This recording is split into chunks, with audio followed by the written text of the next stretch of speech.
At my own son's wedding, he looked me dead in the eye and said, "You have no right to eat here, and you have not helped with anything for this celebration."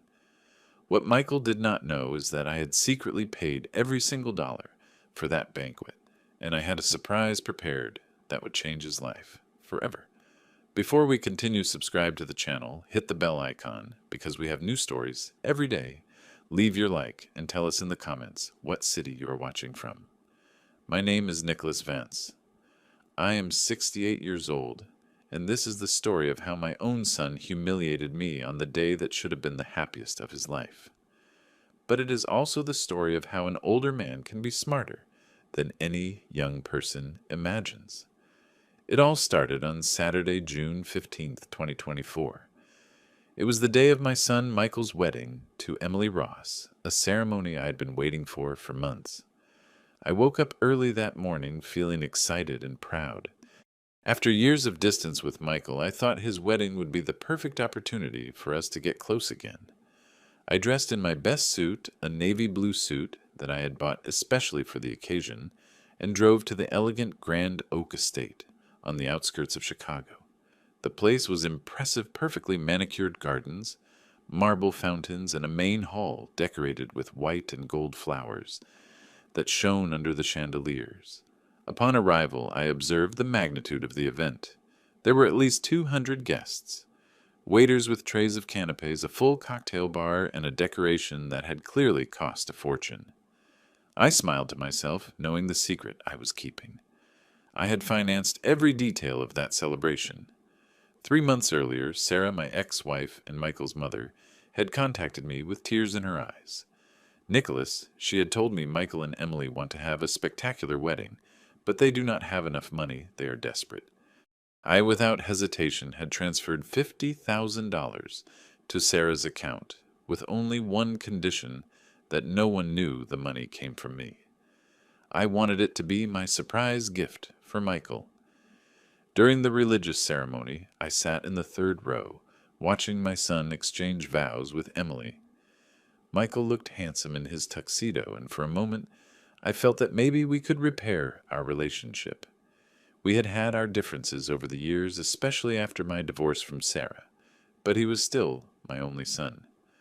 After the ceremony, we all headed to the reception hall. The decoration was even more impressive, up-close centerpieces, with imported roses, silk tablecloths, fine china, and a 5-course menu prepared by one of the best chefs in Chicago.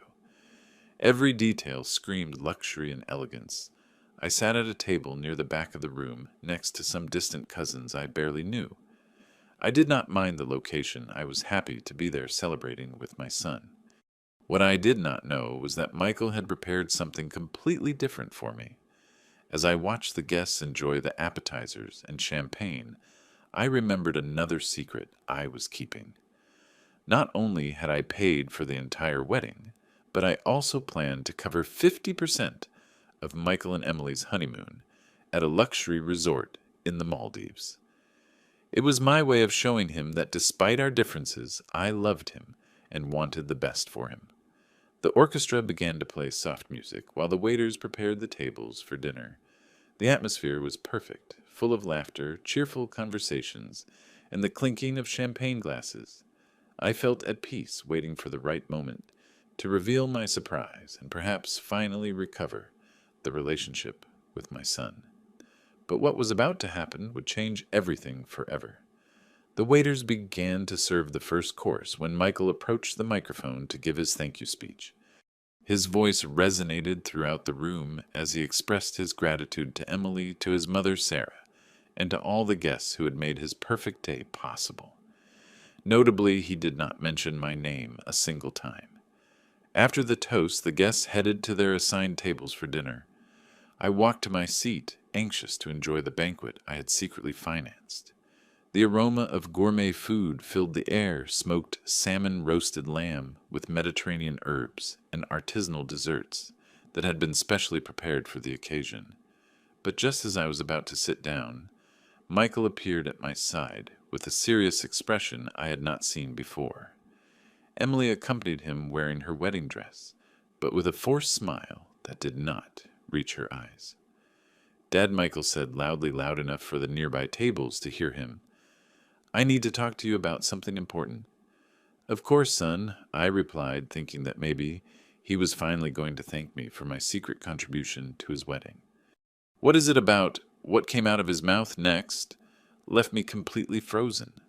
"Look, Dad, I know you are here and all that, but I need you to understand something. You have no right to eat at this celebration because you have not contributed absolutely anything to make this possible." The noise of the room seemed to fade around me. The conversations of the other guests turned into a distant murmur as I processed the words of my own son. "Michael," I managed to articulate, "what are you saying?" "Exactly what you heard," he continued, his voice now firmer and crueler. "Emily and I have worked extremely hard to pay for every dollar of this wedding. We have made huge sacrifices. We have saved every penny for years, and you simply show up here expecting to enjoy something you did not pay for."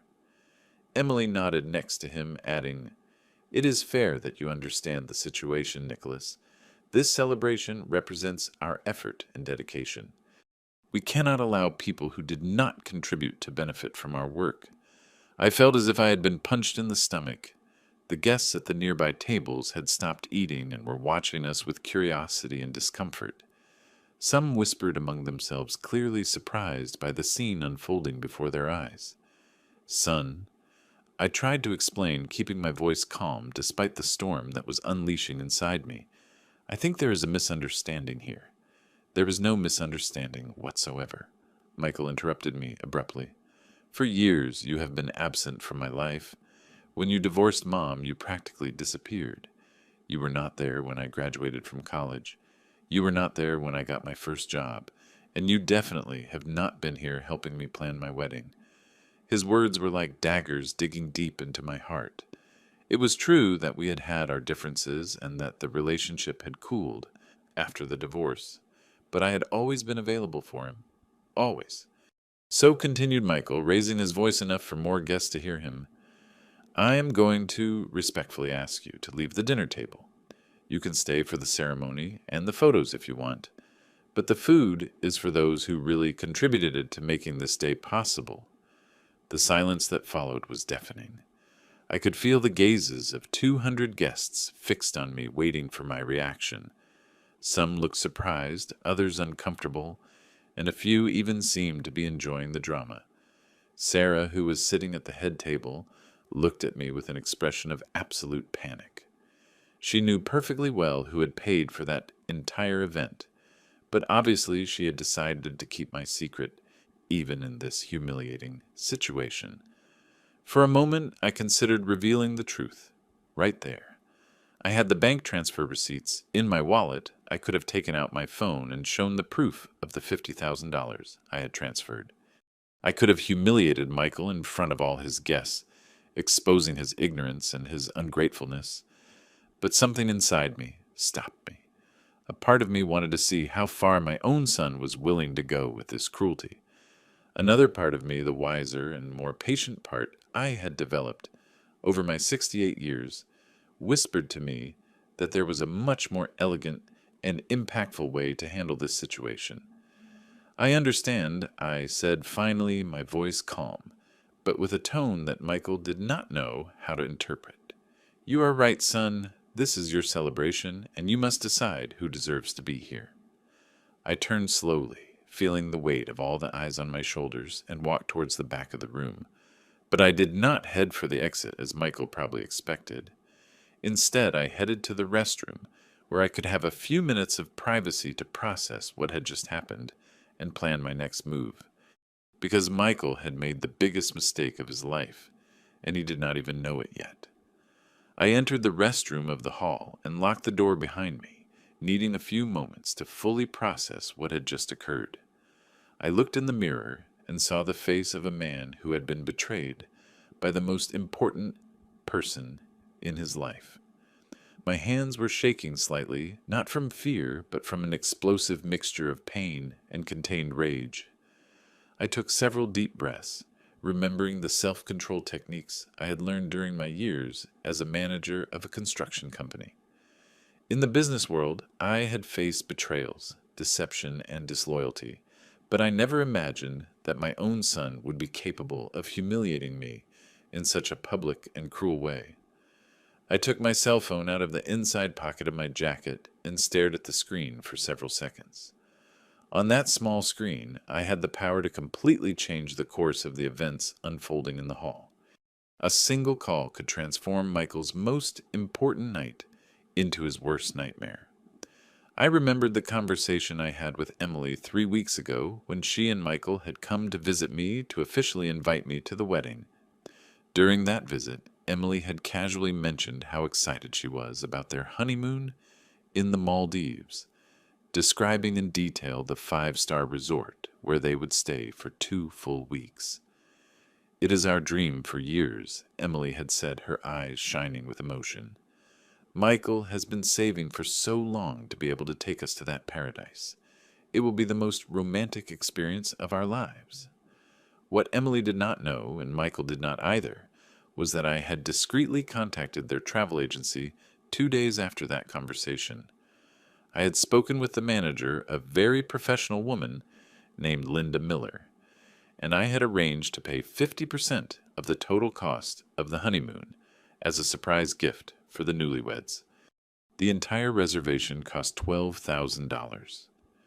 First-class flights, 2 weeks in a private villa, with an infinity pool, all meals, included spa treatments, private boat excursions, and personal butler services. I had paid $6,000 in advance, and I had left specific instructions that my contribution be revealed only when they arrived at the resort, as a special surprise from the grandfather of the family. But now, after the humiliation I had just suffered, that surprise was going to turn into something completely different. I dialed Linda Miller's number, knowing that she would probably be working late that Saturday, like many professionals in the tourism sector. After 3 rings, I heard her familiar voice. "Mr. Vance, what a surprise to hear from you tonight. I hope you are enjoying your son's wedding. You must be very excited thinking about the face Michael and Emily will make when they discover your generous gift in the Maldives." "Linda," I said, my voice more serious than usual, "I need to make an immediate change to the arrangements we made for my son's honeymoon." "Of course, Mr. Vance. What kind of change do you need to make? Do you want to increase the budget for any additional service?" "No, Linda. I want to completely cancel my financial contribution. I am withdrawing the $6,000 I paid in advance, and I want it to be effective immediately." There was a long silence on the other end of the line. I could imagine Linda processing my request, probably confused by the sudden change of plans. "Mr. Vance," she said finally, with caution, "are you completely sure of this decision? I understand that this would mean that your son and your daughter-in-law would have to cover the full cost of the honeymoon themselves, and the final payment must be made tomorrow morning to confirm the reservation." "Exactly," I replied firmly. "And Linda, there is something else. When they contact you tomorrow to make the final payment and discover that $6,000 are missing, I want you to tell them exactly what happened.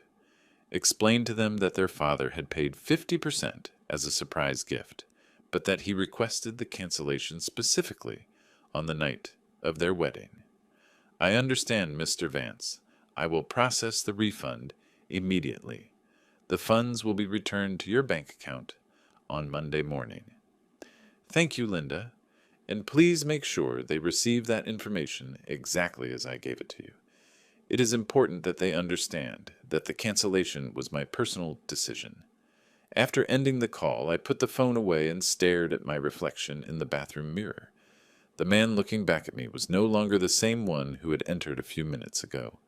There was a new determination in my eyes, a resolve I had not felt in years.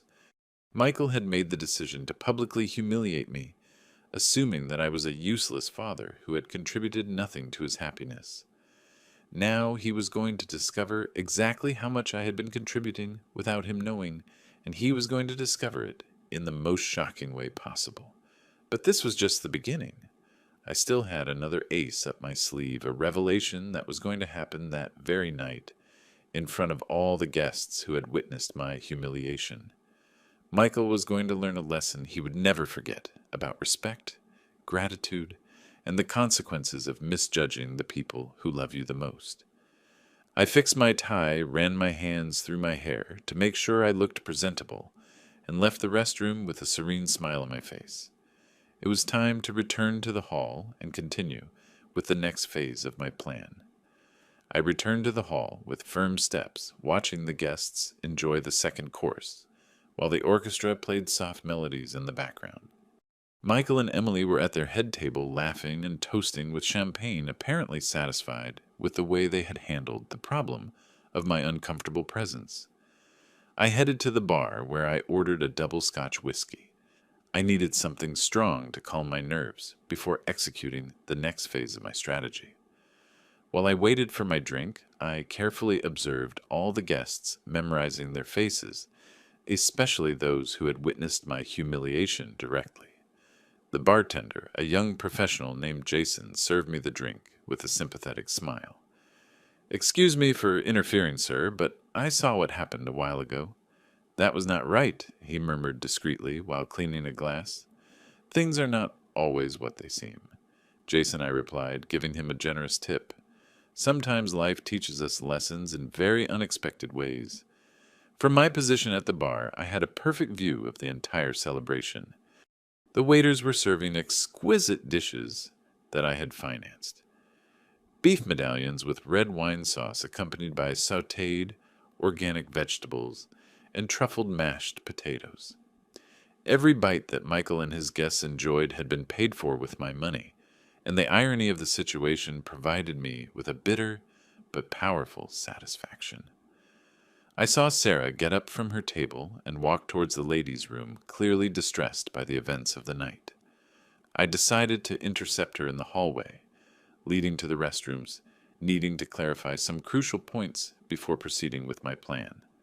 Sarah, I called her softly when she was out of range of the other guests. She turned around, and I could see, held back, tears in her eyes. "Nicholas, I'm so sorry. I had no idea Michael was going to do something like that. I'm horrified." "Did you tell him exactly what we agreed?" I asked directly. "Does he know that the money came specifically from me?" "No, Nicholas. Just as you asked me, I told him I had obtained the financing through a family loan, without specifying details. Michael believes the money came from my savings and help from my siblings. I never mentioned your name in relation to the expenses." "Perfect," I nodded. "That means his performance tonight was completely authentic. He is not faking ignorance. He really believes I did not contribute anything. What are you going to do, Nicholas?" "Please do not make a scene that ruins the wedding. Despite everything, he is still our son. Sarah, our son just publicly demonstrated what kind of man he is. I am not going to ruin his wedding, but neither am I going to allow this humiliation to go without consequences. He needs to learn an important lesson about respect and gratitude." I left Sarah in the hallway and returned to the room where I located the event manager, an elegant middle-aged man named Robert Evans. I had met him during the weeks of prior planning when we had coordinated all the details of the banquet through Sarah. "Mr. Evans." I approached him discreetly near the kitchen where he was supervising the dessert service. "Mr. Vance, how are you enjoying the celebration?" "Everything is going perfectly according to plan." "Robert, I need to talk to you about something very important. Could we have a few minutes in private?" "Of course, sir. Is there a problem with the service?" We headed to his temporary office located in a small room adjacent to the main hall. Once there, I took out my wallet and carefully extracted all the documents I had been keeping for months: bank transfer receipts, deposit slips, and correspondence with the vendors. Robert I began spreading the documents on his desk. "I want you to see these papers and confirm if you recognize these transaction numbers." Robert took his reading glasses and carefully examined each document. His expression gradually changed from confusion to total surprise. "Mr. Vance," he said slowly, "these are the payment receipts for the entire celebration. Every transfer, every deposit. This proves that you completely financed this wedding. Exactly $50,000 transferred through Sarah's account, but originated directly from my personal account. Do you have records that can corroborate these transactions? Absolutely, sir. I have copies of all payments received in our files, but I do not understand. Why are you showing me this? Is there a problem with the billing? Robert, approximately 30 minutes ago, my son Michael publicly humiliated me in front of all his guests. He told me I had no right to eat at this celebration because I had not contributed anything to make it possible. He literally expelled me from the dinner. Robert's eyes opened wide. Mr. Vance, that is incredible. Your son has no idea that you paid for all of this. Correct? And now I need your help for something very specific. In approximately 15 minutes, when they are serving dessert and before they cut the cake, I want you to make a special announcement. I want you to publicly thank the true financial sponsor of this celebration. Robert looked at me with a mixture of admiration and nervousness. Mr. Vance, are you completely sure you want to do this? It will be a very intense moment. Robert, my son made the decision to humiliate me publicly based on his ignorance. Now he is going to face the consequences of that decision.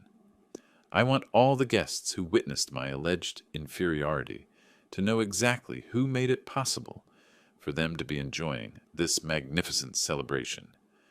I understand, sir. I will make the announcement exactly as you request. And Robert, one more thing. After the announcement, I do not want additional discussions or explanations. Simply establish the facts and allow each person to draw their own conclusions.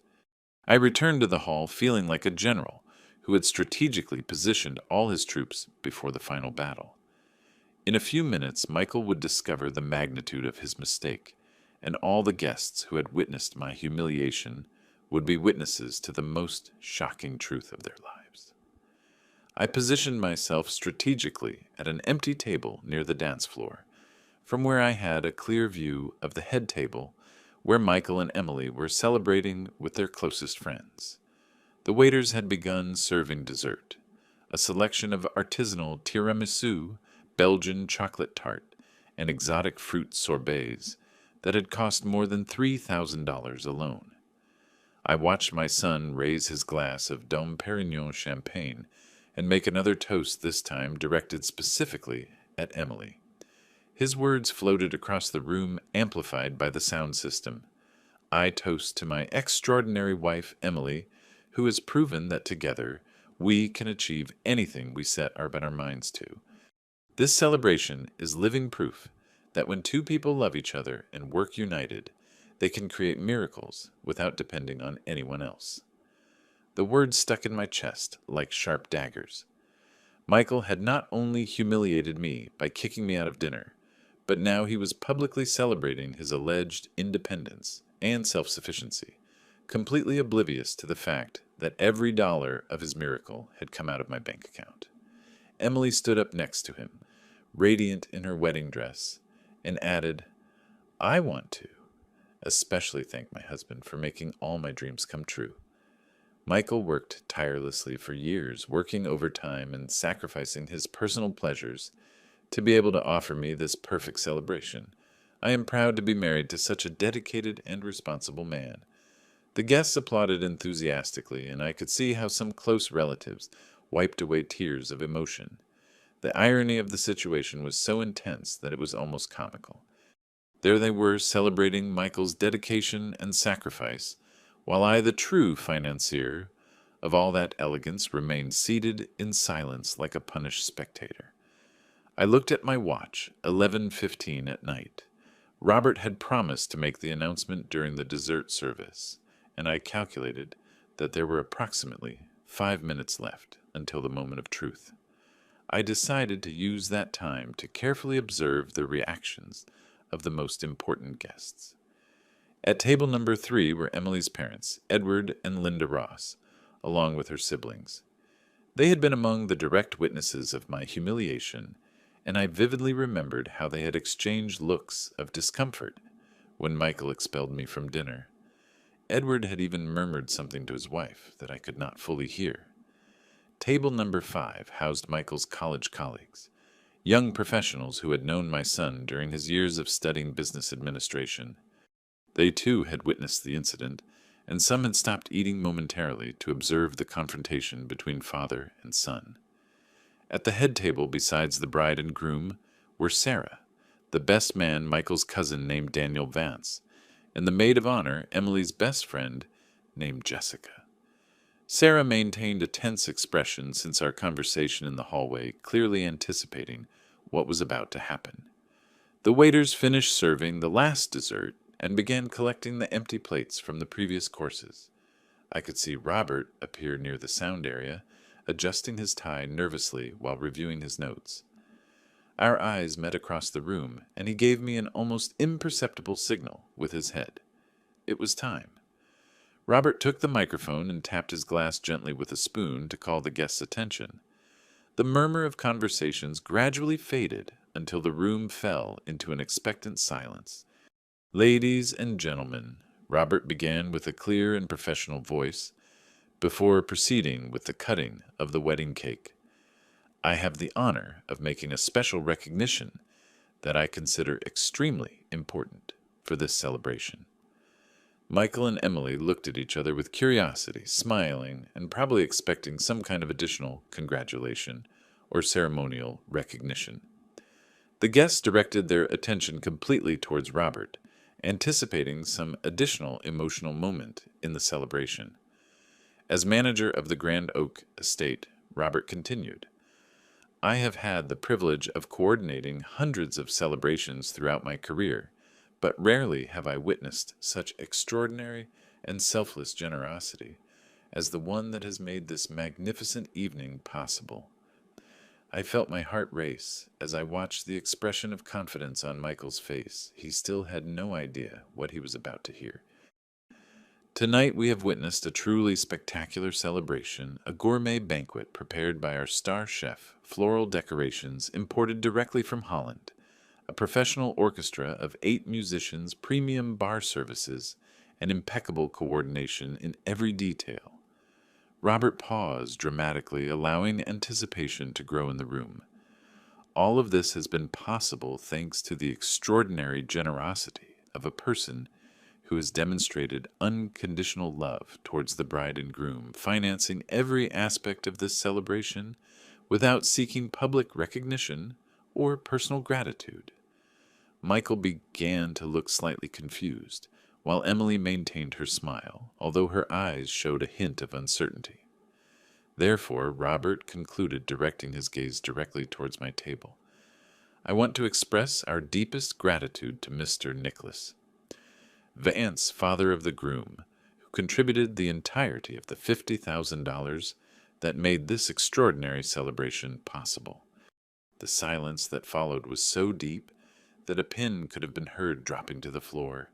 The impact of Robert's words was like a silent explosion that went through the entire room.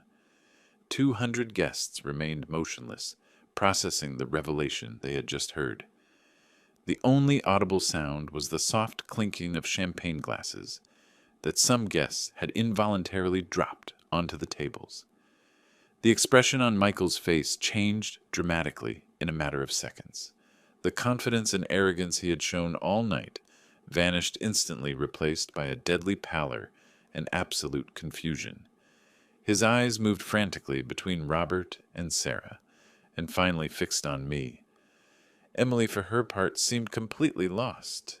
Her mouth opened slightly as she tried to understand the implications of what she had just heard. The hand holding her champagne glass began to shake visibly. $50,000, Michael murmured, his voice barely audible through the microphone system that was still on at his table. The figure resonated throughout the room, amplifying his shock. Sarah stood up abruptly from her chair, clearly distressed by the dramatic turn the events had taken. Her eyes searched for me across the room, silently pleading with me to handle the situation delicately. The guests began to murmur among themselves, creating a buzz of whispered conversations that filled the void of the initial silence. I could hear snippets of comments. The father paid for everything Michael didn't know. What an uncomfortable situation. I can't believe what just happened.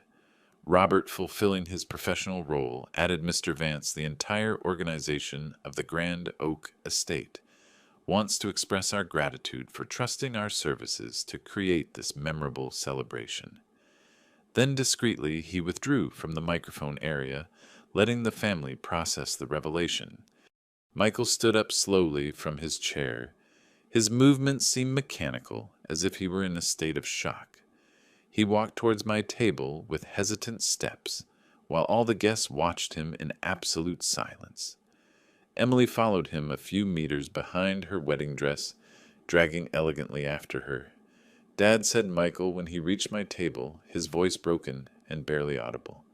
Is it true what Robert just said? I got up calmly from my chair, maintaining the composure I had perfected during my decades in the business world. Michael, I replied, with a serene but firm voice. Every word Robert spoke is absolutely true. But Mom told me she had gotten a family loan. She never mentioned that your mother, did exactly what I asked her to. I interrupted him. I specifically requested that she not mention my contribution because I wanted it to be my surprise gift for you. I wanted to see your happiness without you feeling the pressure of having to thank me. Emily approached, her eyes now full of tears of shame and confusion. Mr. Vance, I had no idea. Michael always told me they had used his savings and family help, but he never specified that. Emily, I told her gently, you are not to blame for anything. Michael lied to you because he himself did not know the truth. Emily's parents had approached as well, their faces reflecting a mixture of horror and shame for the behavior they had witnessed. Edward Ross, Emily's father, was the first to speak. Nicholas, I want to apologize deeply on behalf of our entire family. What we witnessed an hour ago was completely unacceptable, especially now that we know the full truth. Edward, I replied, you have nothing to apologize for. You were witnesses, not participants. Michael seemed to be struggling to find the right words. His hands shook as he tried to process the magnitude of his mistake. Dad, I don't understand how this could happen. Why didn't you tell me that you had paid for everything? Michael, I replied, my voice remaining calm, but with a tone of deep disappointment.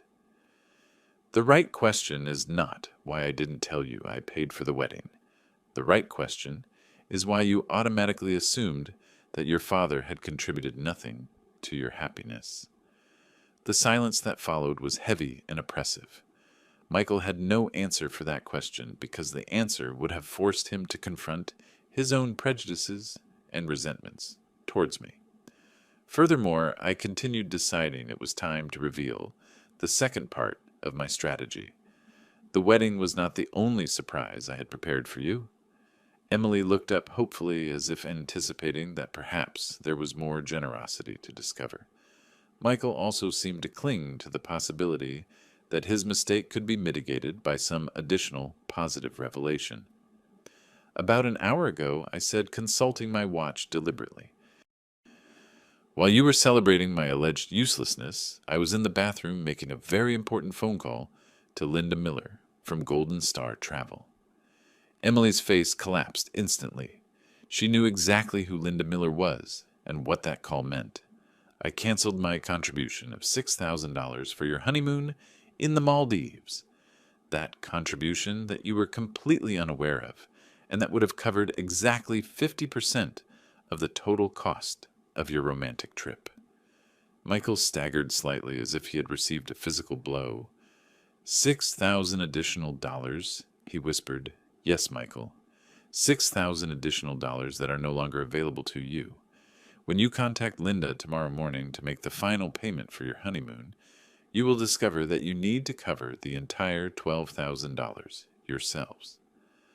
The full reality of the situation finally hit both Michael and Emily.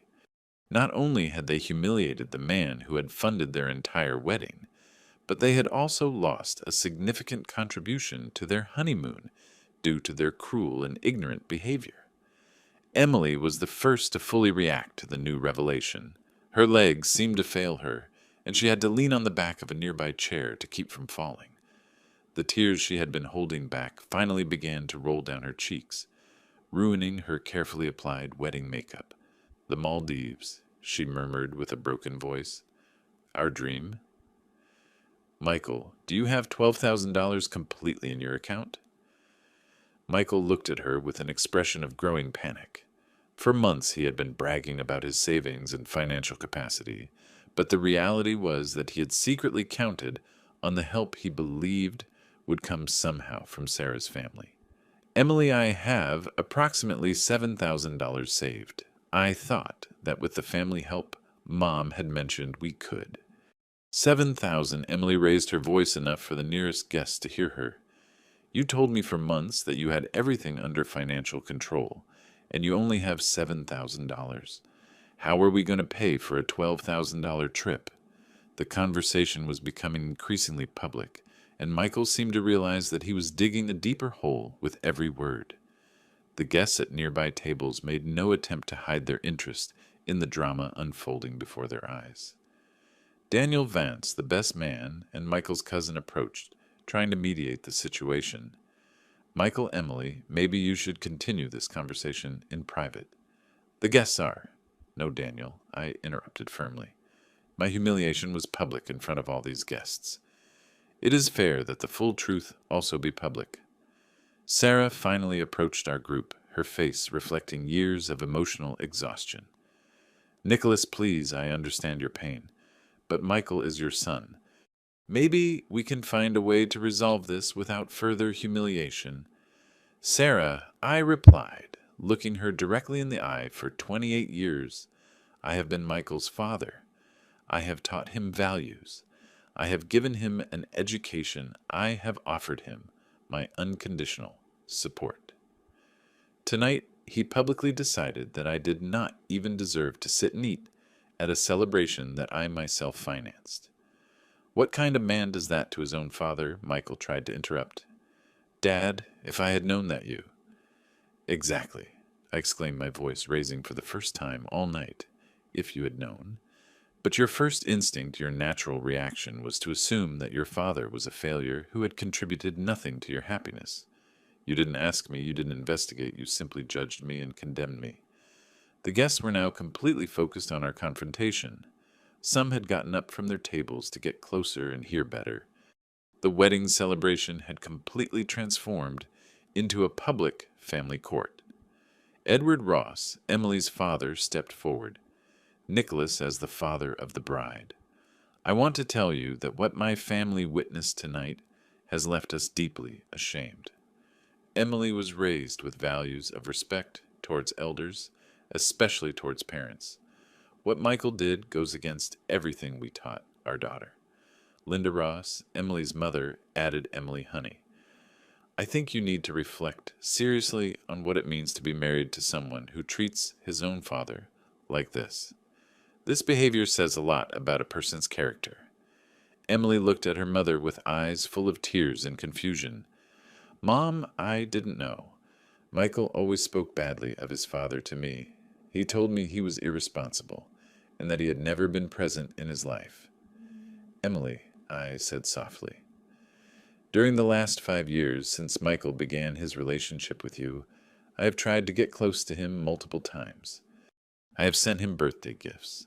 I have invited him to family dinners. I have tried to participate in important moments of his life. He has systematically rejected every one of my attempts. Michael seemed to be losing control of the narrative he had built about our relationship. Dad, you know that after the divorce, things got complicated. I was confused, hurt. Michael, I interrupted him. The divorce between your mother and me happened more than 10 years ago.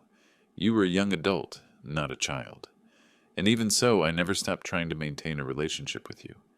The difference is that you decided to punish me for the failure of my marriage to your mother. Sarah intervened nervously. Nicholas, maybe we all made mistakes during those difficult years. Maybe I didn't handle the situation well. And Michael misinterpreted. Sarah, do not try to take responsibility for Michael's decisions. He is a 32-year-old adult man. He is completely responsible for his own actions and attitudes. Jessica, the maid of honor and Emily's best friend, had been observing the whole situation in silence. Finally, she spoke. Emily, as your best friend, I need to tell you something important.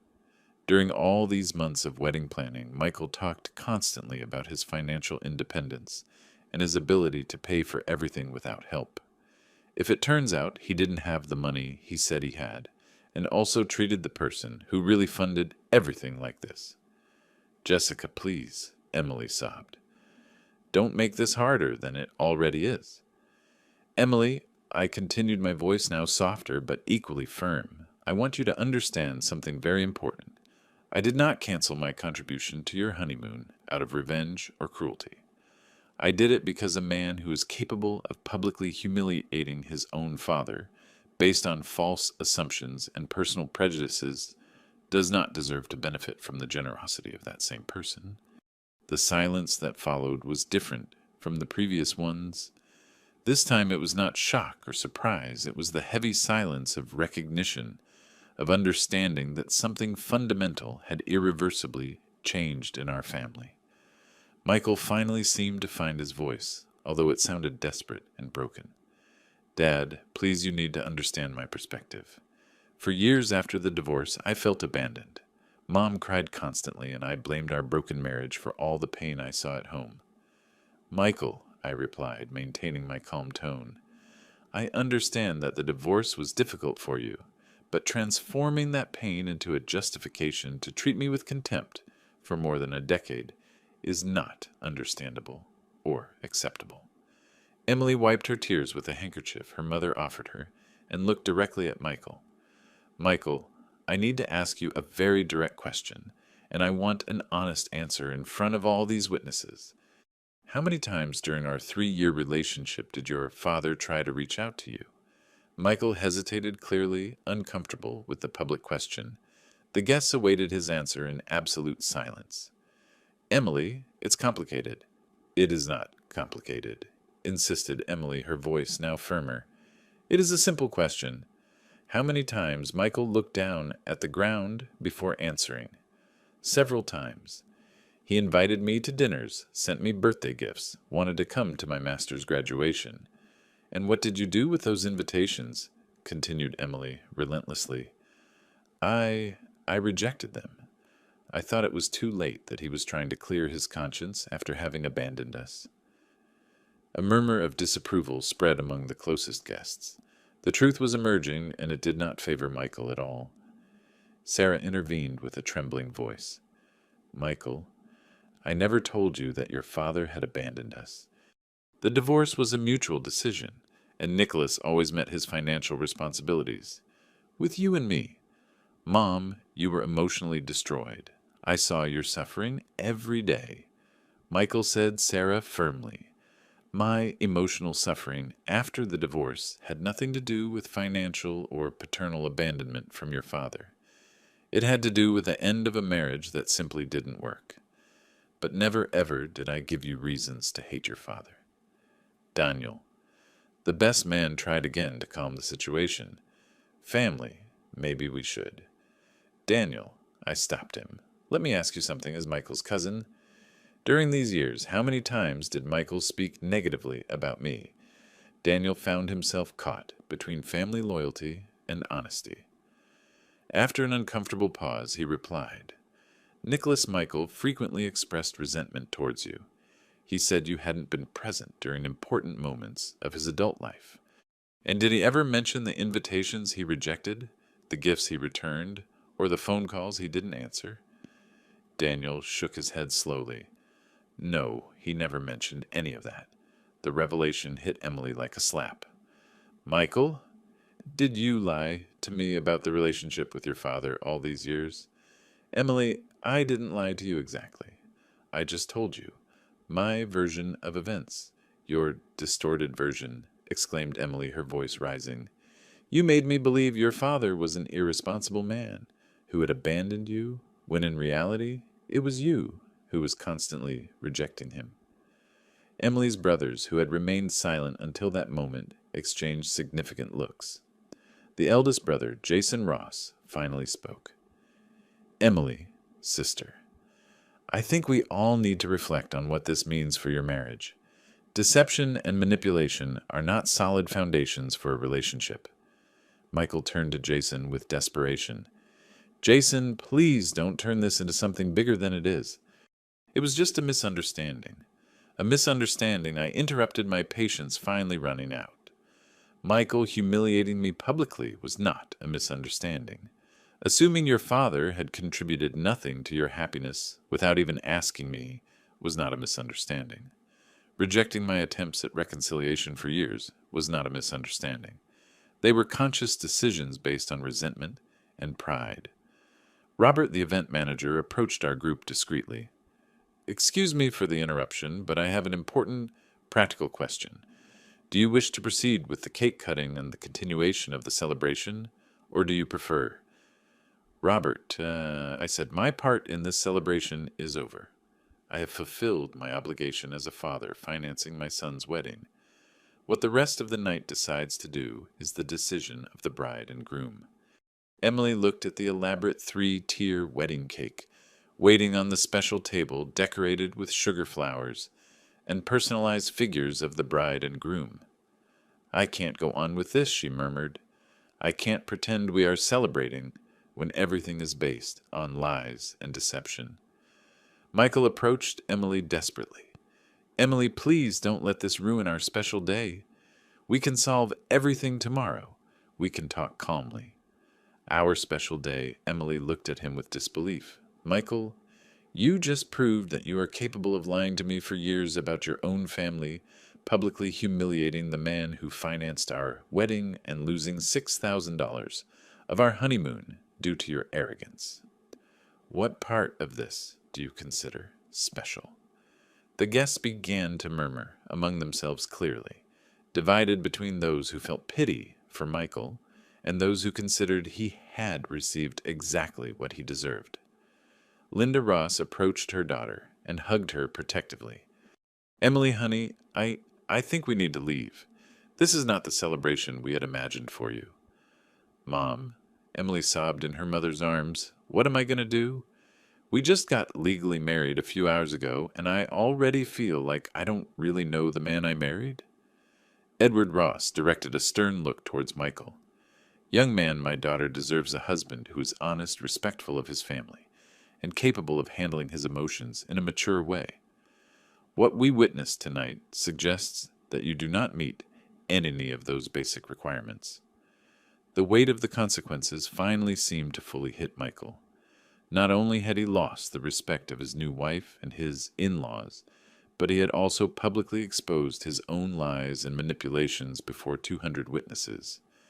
3 weeks had passed since the wedding debacle, and the repercussions continued to spread like ripples in a disturbed pond.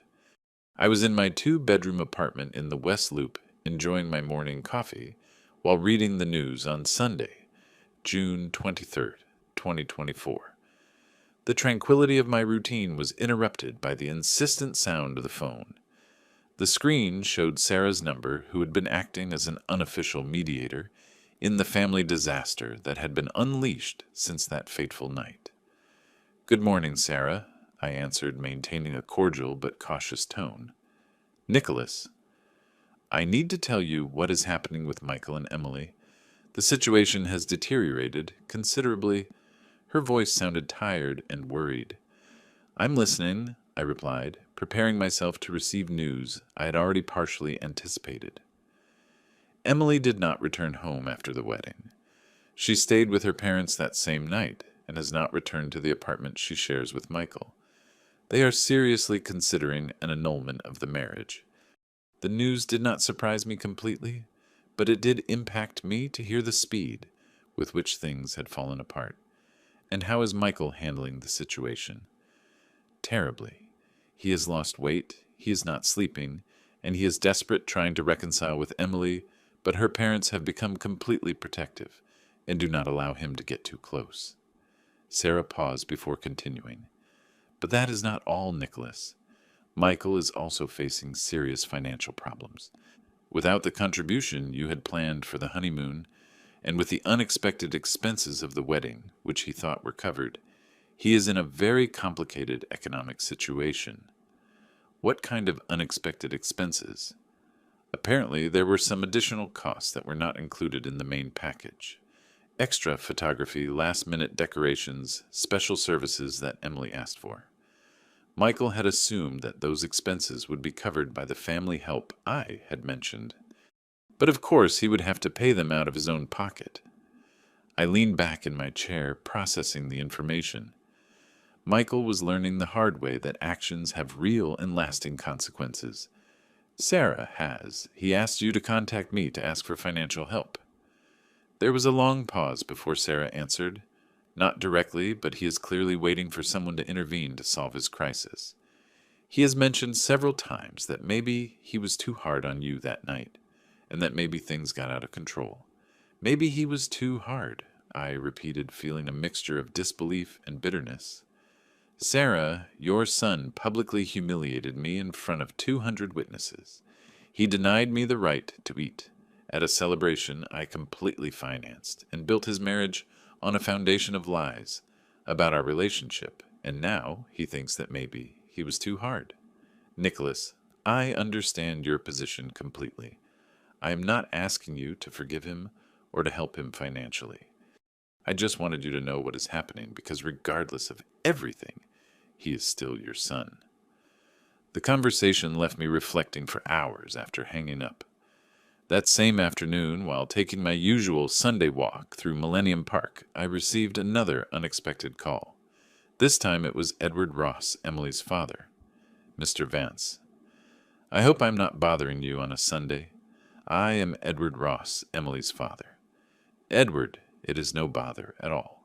How can I help you? I wanted to communicate with you to express again the apologies of our entire family for what you witnessed at the wedding. But I also wanted to inform you about the decisions Emily has made.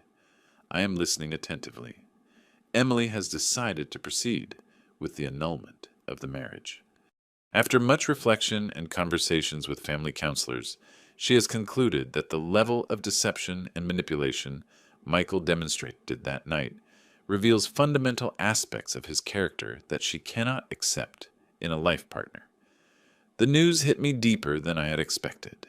Despite all the pain Michael had caused me, I had never wished for his marriage to fail completely. Edward, I am sorry to hear that. Despite the circumstances, Emily seemed genuinely in love with Michael. Mr. Vance, my daughter, told me something very important after that night.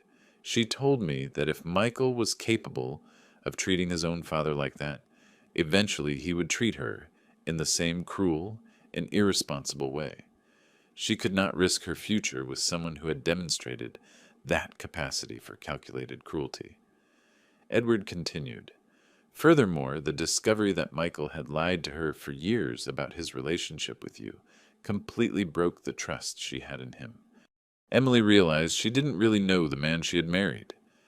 After ending the call with Edward, I sat on a park bench and contemplated the complexity of the situation that had unfolded. Michael had not only lost my respect and support, but he had also destroyed his marriage the very day of his wedding due to his arrogance and dishonesty. That night, while reviewing my personal finances on my computer, I made an important decision. It was time to fully formalize the change in my priorities and future plans. The next day, Monday, June 24th, I contacted my trusted lawyer, Robert Stone, to schedule an urgent appointment. It was time to make significant legal changes that would reflect the new reality of my relationship with Michael. On Tuesday, June 25th, I met with Robert Stone in his office located in the prestigious financial district. Robert had been my lawyer for the past 15 years, handling both my divorce and the structuring of my investments and properties after my early retirement from the construction company. Nicholas Robert greeted me with his usual professionalism on the phone. You mentioned you needed to make significant changes to your will and estate planning. Does this relate to the family situation you briefly mentioned to me? Exactly, Robert. I need to completely restructure my testamentary provisions. Michael will no longer be my main beneficiary.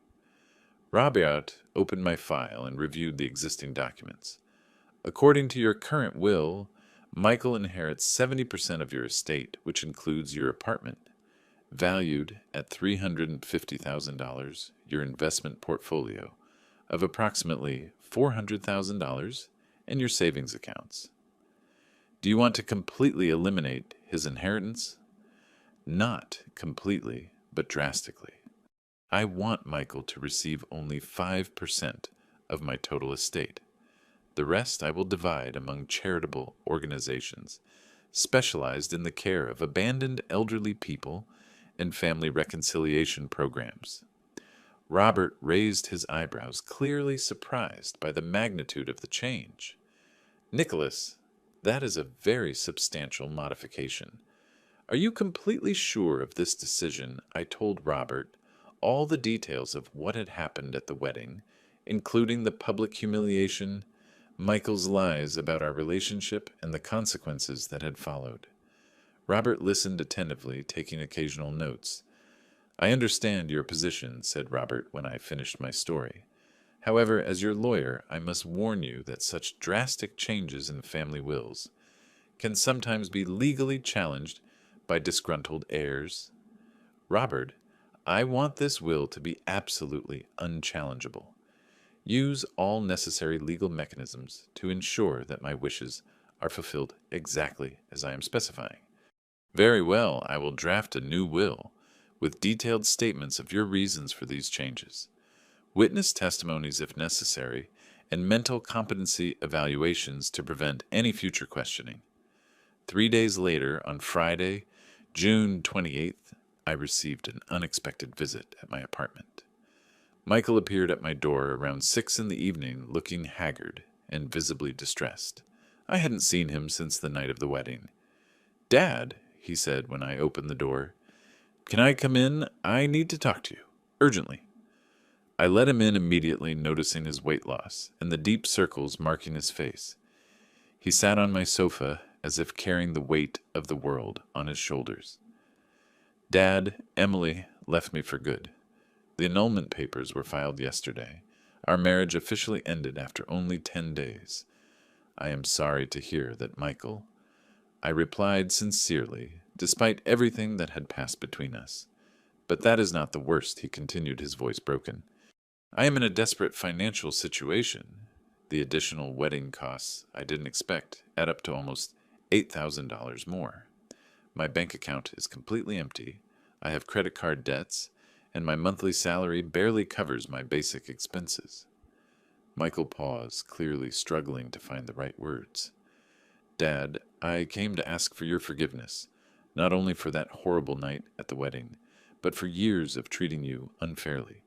Sarah told me the full truth about the divorce, about your attempts to maintain contact with me about everything."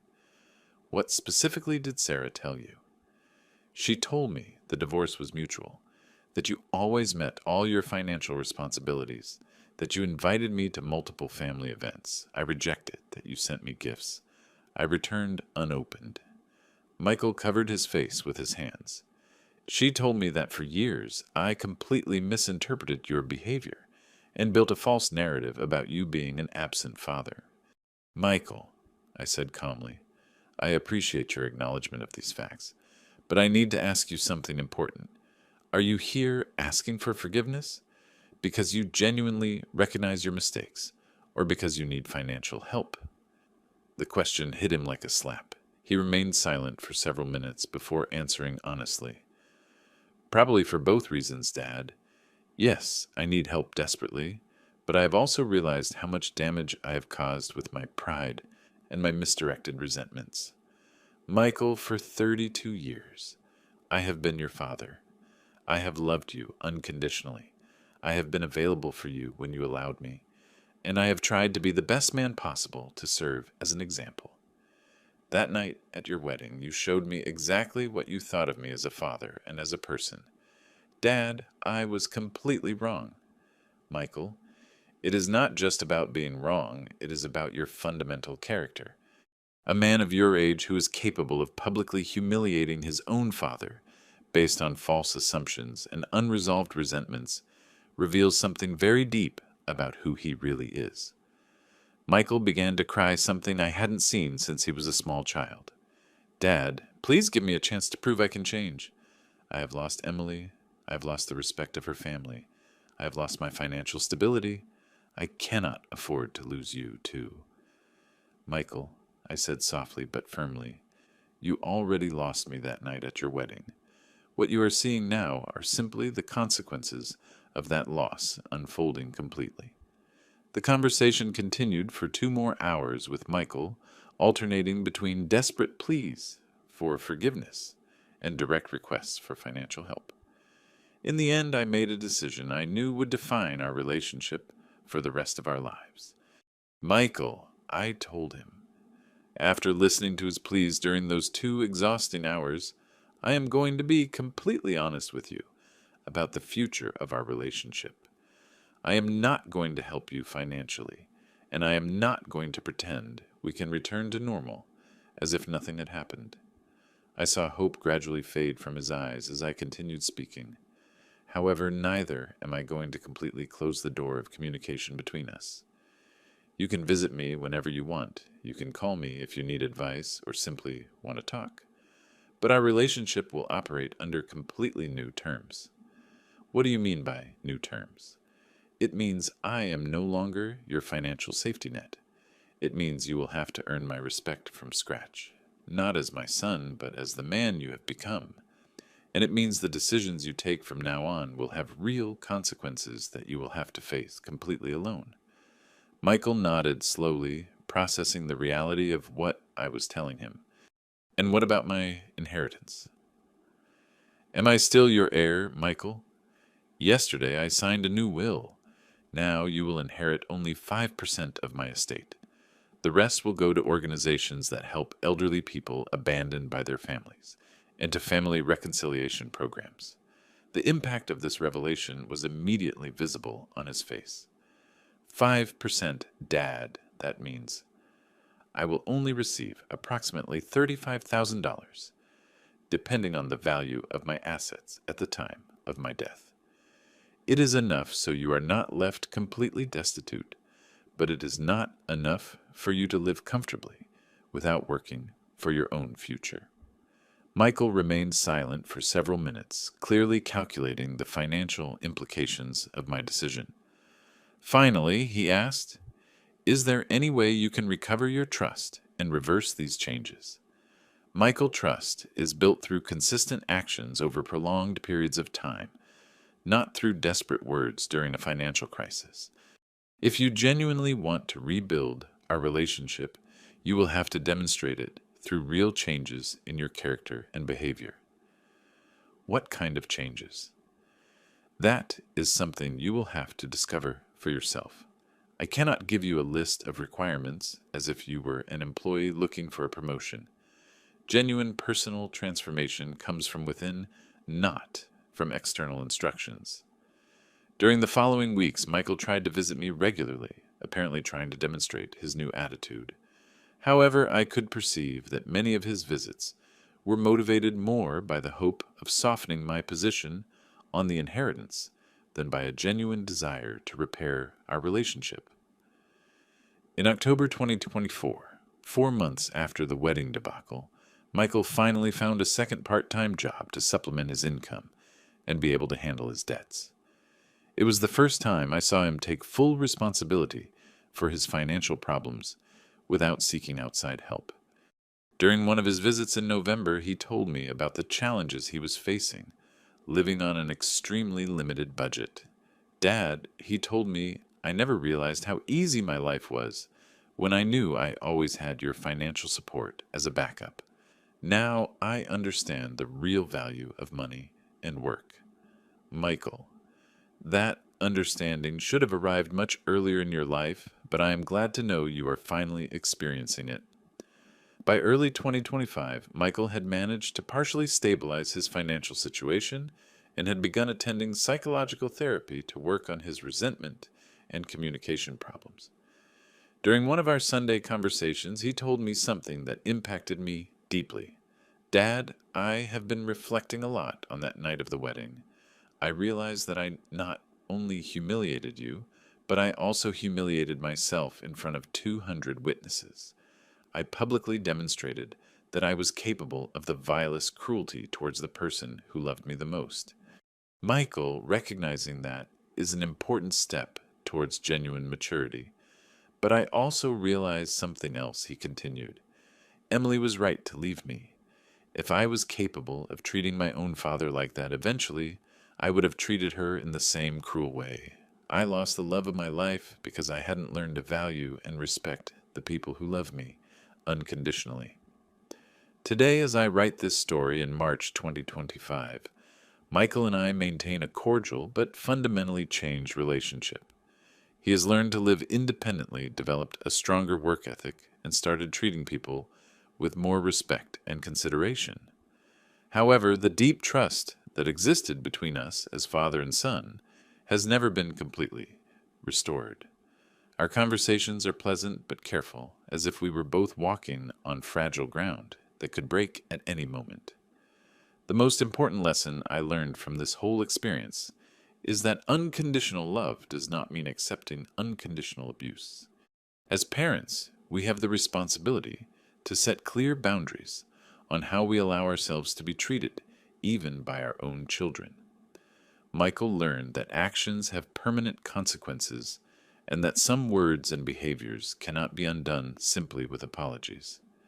He learned that pride and resentment can cost you everything that really matters in life. And I learned that sometimes the greatest expression of paternal love is allowing our children to fully face the consequences of their decisions without rescuing them from the discomfort of growing and maturing. The story ended not with a magical reconciliation, but with a mature understanding that some relationships can continue to exist in new and different forms, but can never return to what they were before being broken by betrayal and disappointment. If you like this story, like the video, subscribe to the channel, and share your impressions in the comments. To hear the next story, click on the box on the left. Thanks for watching.